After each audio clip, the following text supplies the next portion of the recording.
My name is Joel Reinhardt Segraves. I was born in Clearfield, Pennsylvania, May 9th, 1943. The clearest memory I have, I remember when we got TV for the first time. And I waited and waited and waited for them to put up the antenna. And then when they got the antenna up, you only got 2 stations. And they were quite snowy, but I really look forward to that. My name is Linda Darnell Whitfield. I was Segraves. I was born February the 16th, 1945 at Bruton, Alabama. My earliest memory that I have of childhood was the time we were in the car and I was playing with a little ring. I took the set out of the ring. I put the set up my nose, and then I told my parents. Of course, everybody was in a frantic. We rushed to the hospital. They looked and looked, could not find where I had put the set up my nose. However, when we came back out, they found it in the seat of the car. That is my earliest memories. Well, Dad was one of these who, if he bought something very new, he had to find out how it worked. So the first thing he'd do is he'd take it apart. And that sort of rubbed off on me. My mother was one that was sort of very fashionable, had to have a very nice dress, and she was very, proper and everything. And my dad was just easygoing, would do anything for anybody, was good-hearted, and a really good example for me. My father loved Christmas. Regardless of what was going on in the lives, I was the baby of the family. We always had great Christmas. As far as my mother, the memories of her I have are in the kitchen. She was always cooking. She was either cooking for our family or she was cooking for some other family in the neighborhood that had a need. I had no brothers and sisters. I desired to have one because I was growing up during the Korean War, and they would show you pictures of these babies that could be adopted, children could be adopted, and I kept asking Mom and Dad to please let me have a brother or sister, but it never worked out that way. Well, there was about 10 years difference between my brother and I, and about 6 between my sister and I. And the only memories I have of them is when we would start arguing and bickering. And my mother refused. No child could fight in her house. So if we all got in an argument and started slapping around, she would come in with her belt and we all got it. I remember my neighborhood, I enjoyed playing with the kids and everything. It was safe. You had no problems with crime, nothing like that. And it was just totally different from the way people live today. We did not have a television. We lived on the farm. We had a lot of farm animals, and it was a very relaxing time. Our playmates were mostly animals because we lived so far apart. And I think we learned a lot. We hung out a lot with our parents when they were in the garden or in the barn. And I think it was a great time to be a child. Cowboys and Indians. That's something I really enjoyed. I still have memories of that, of trying to, it was like every day I wish I could reconstruct the same fun that we had the previous day. And, but I enjoyed doing that, and I'd say, oh, if we could just, I had so much fun today, I just wish we could do it again the same way, but it didn't always work out that way. Reading, I always loved to read, but mainly playing outside with animals, climb trees. I had 2 younger cousins, and we did the boy things. Had a goat, we hooked up a goat to a cart. We did the things that you see in movies. I did get into trouble a few times because I can't exactly remember what for, but to the extent that we lived in a multi-family house. And there was a back entrance to an upstairs apartment. And I remember several times hiding there because my dad was on his way home. But I can't quite remember exactly what it was for, but I can see it right now. I can see sitting in that enclosed stairway at this moment. and I was scared for some reason. I think it had something to do with putting something on railroad tracks, thinking I was going to get in a great deal of trouble. I was very inquisitive. So when asked to do something, when I grew up in our household, you didn't question it. And if you did, you were talking back to your parents. So that was the only time I got in trouble. We had a peach tree outside the dining room window. And the joke around the community was the fact that that peach tree never produced peaches, because that was what my mother used for switches. And they were for me.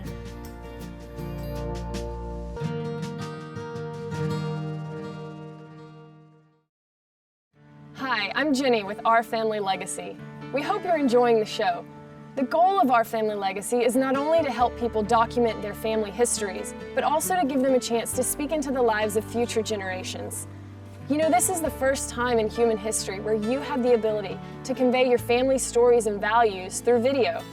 Can you imagine giving your children a quality video of your great-grandparents telling their family stories? Stories that you've probably never even heard before. And being able to see them, listen to their voice, and hear their heart?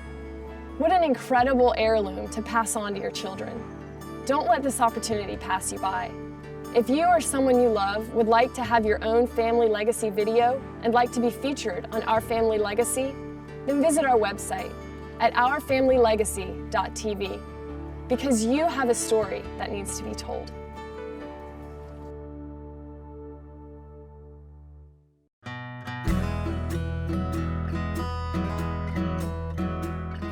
We met February of 1966. We were introduced by a mutual friend. We both used the same cleaners. It was before Washington's birthday, 1966. And I went in there to take some clothes in, and the lady asked me, do I have a date? I said, I'm not much on blind dates.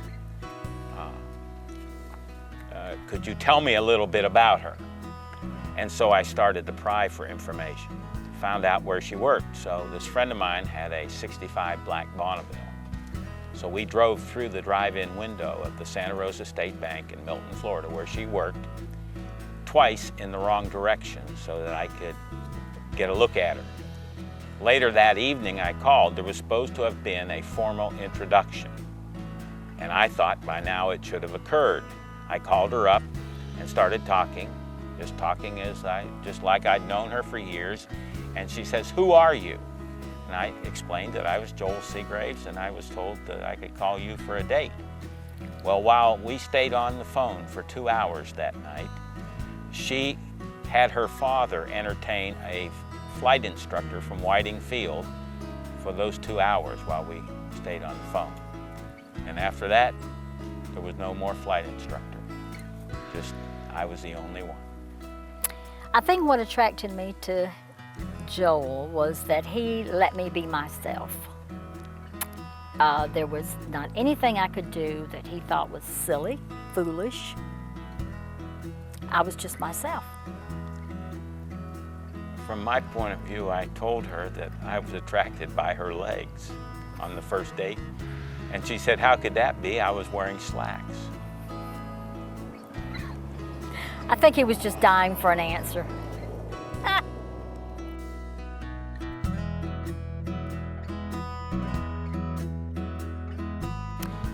I was a person that just wanted a simple wedding, but not my sister.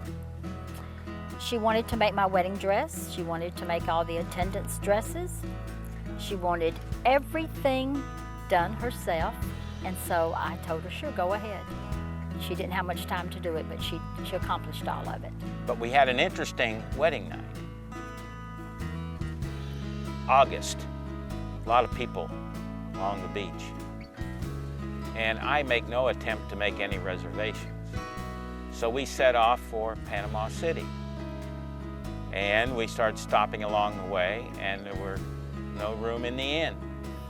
We ended up coming back to Pensacola and ended up in that stone motel with the separate buildings in Brownsville is where we ended up. That's where we spent our wedding night in one of those little stone cottages. They were very nice at the time. They were very nice at the time, and then the next day, we were coming out of the restaurant used to be at the Howard Johnson's, and I met some of my friends. And I said, oh, I'd like to introduce you to my girlfriend. Oh, no, my wife, because we'd just come out together out of the hotel. And so that made for an interesting next day. So we never did have a honeymoon. We had 3 children. We had Sean, Tiffany, and Leah.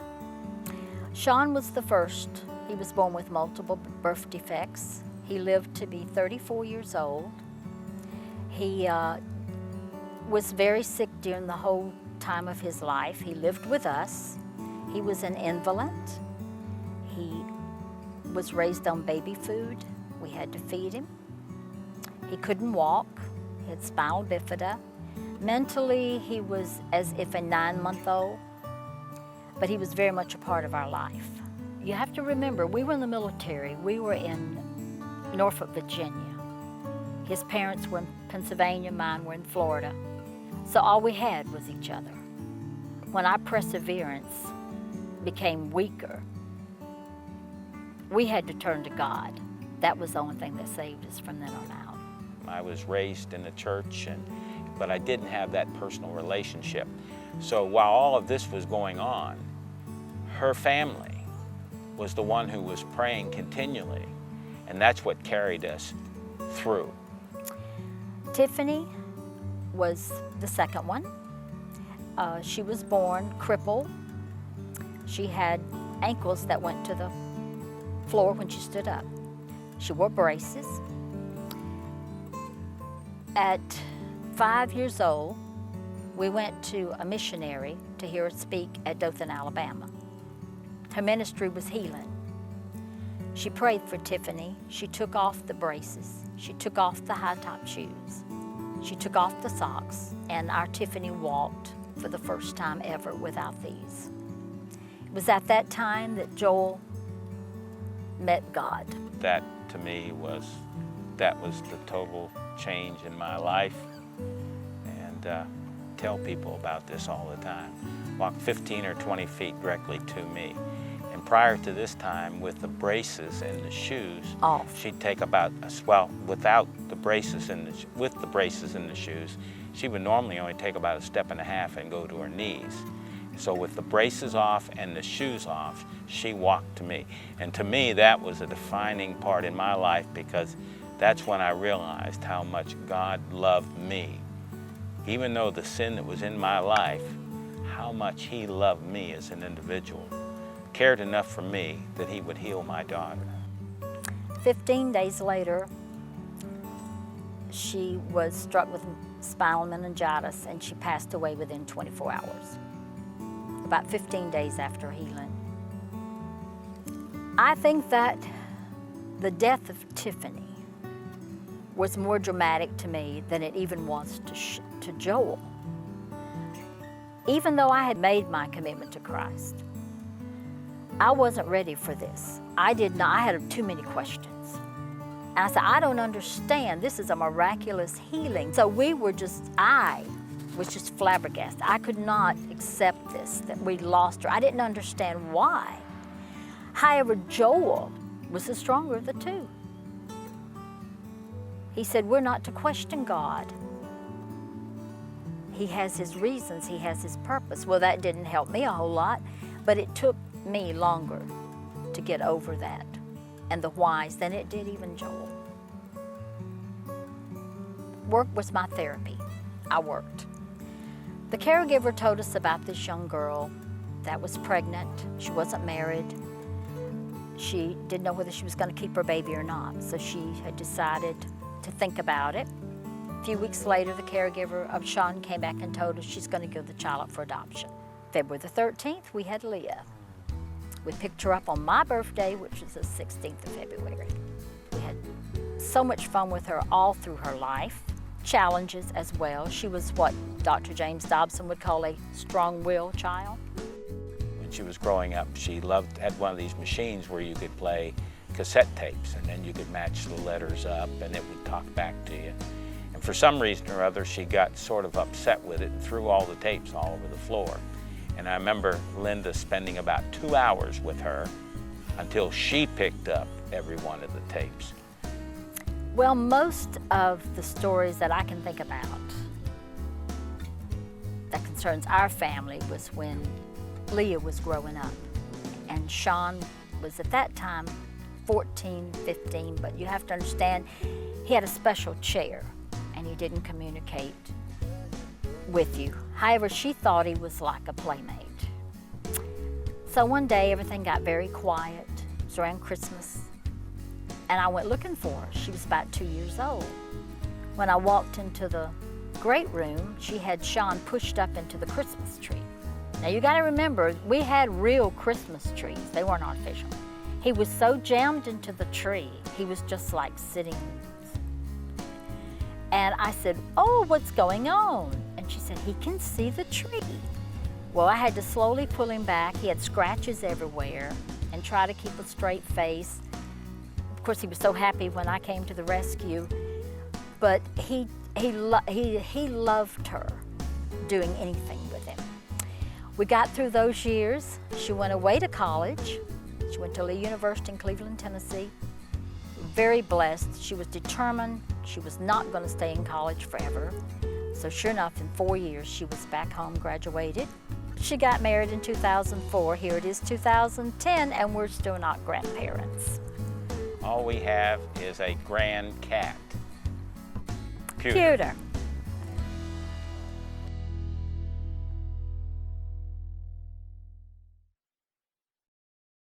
Hi, I'm Jenny with Our Family Legacy. We hope you're enjoying the show. The goal of Our Family Legacy is not only to help people document their family histories, but also to give them a chance to speak into the lives of future generations. You know, this is the first time in human history where you have the ability to convey your family stories and values through video. Can you imagine giving your children a quality video of your great-grandparents telling their family stories? Stories that you've probably never even heard before. And being able to see them, listen to their voice, and hear their heart?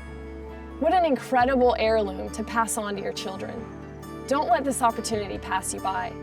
If you or someone you love would like to have your own family legacy video and like to be featured on Our Family Legacy, then visit our website at ourfamilylegacy.tv, because you have a story that needs to be told.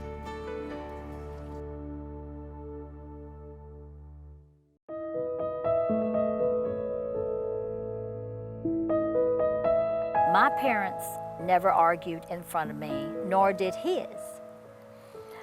They had their spats, but it was always, in those days, you took it away from the children. We were married about 3 months and we were in Philadelphia. And I don't know what it was about, but I am one that yells. And he started to walk off and he turned around and said, "Nobody has ever raised their voice to me, not even my parents." And I said, "Well, you better get used to it." So we had our big argument. However, after the argument, we said, "What does this mean? Are we supposed to divorce?" Honestly, been married 3 months. He said, "I don't know. Our parents never acted like we just did."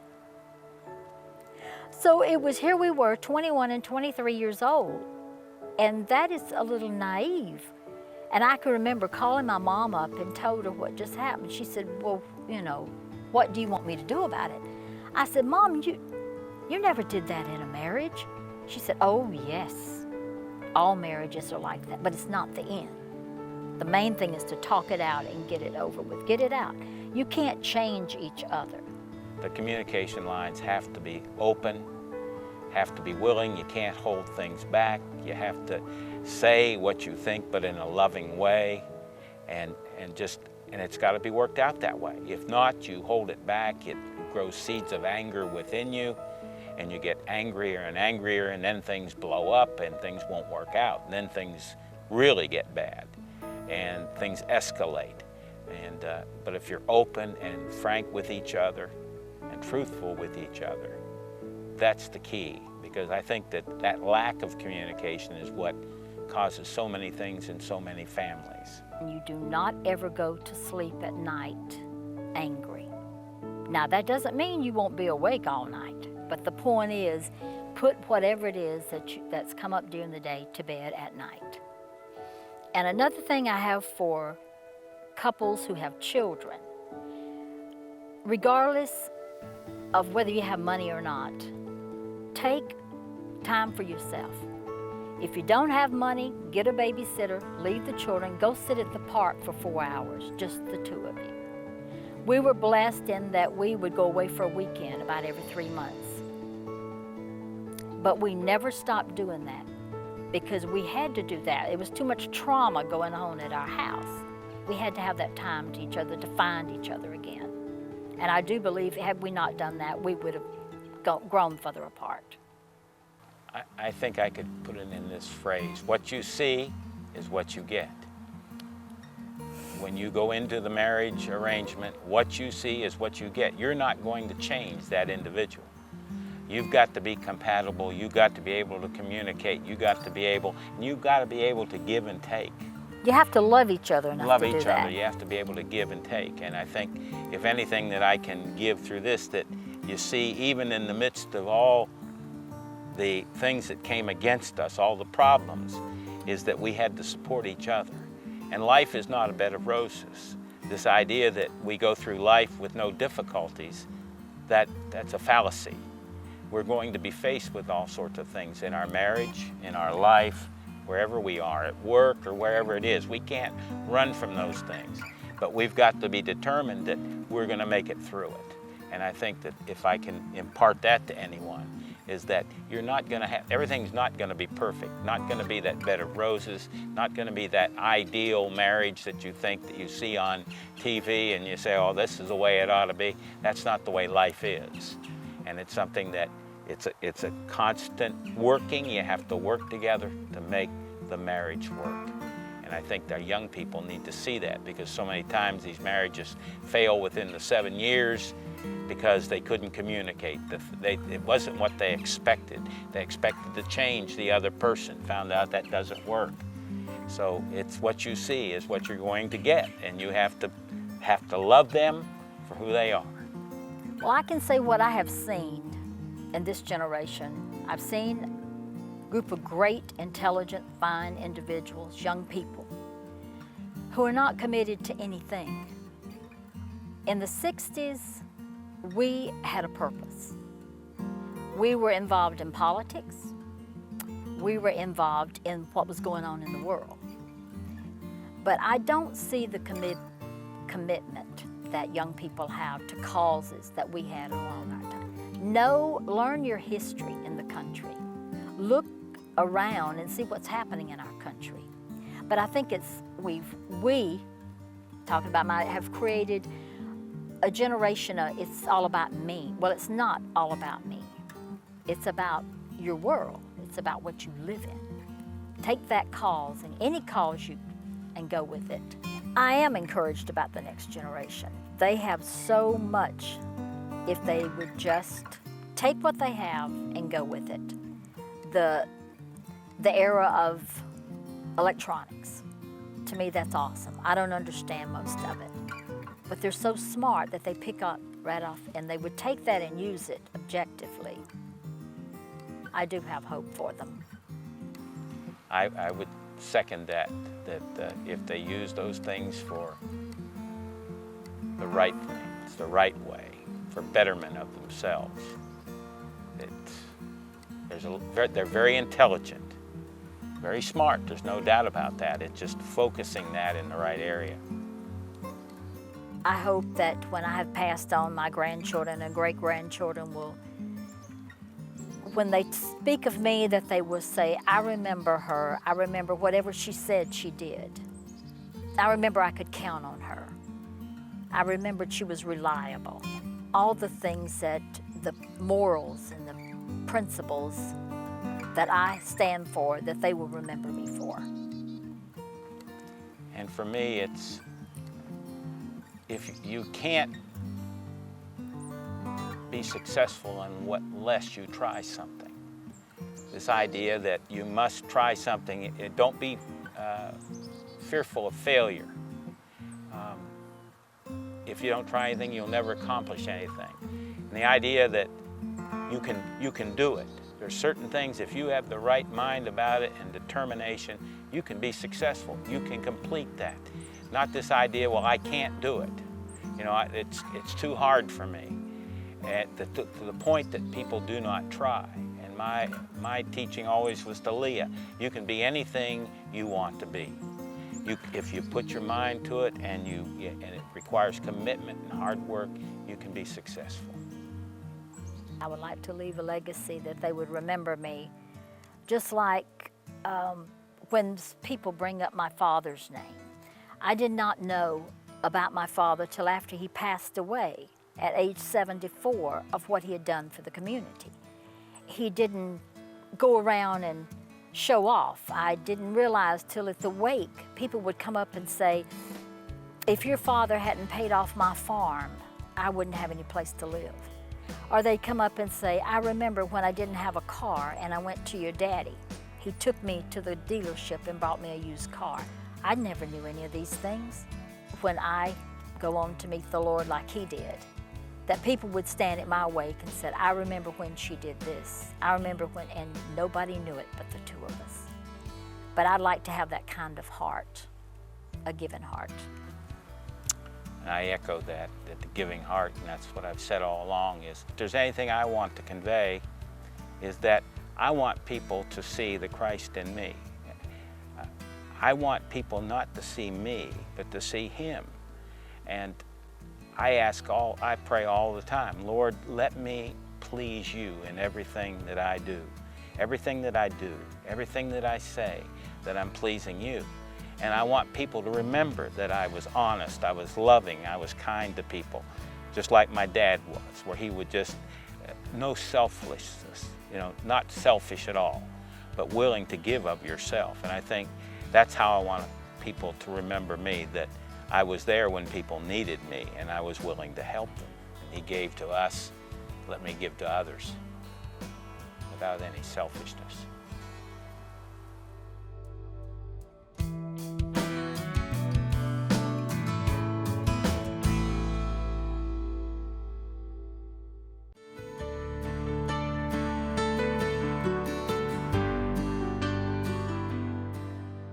Would you or someone you know like to have your own family legacy video and also be featured on our program? If so, please visit www.ourfamilylegacy.tv. You have a story that needs to be told, and this is your chance to share that story with your friends, family, and your future generations.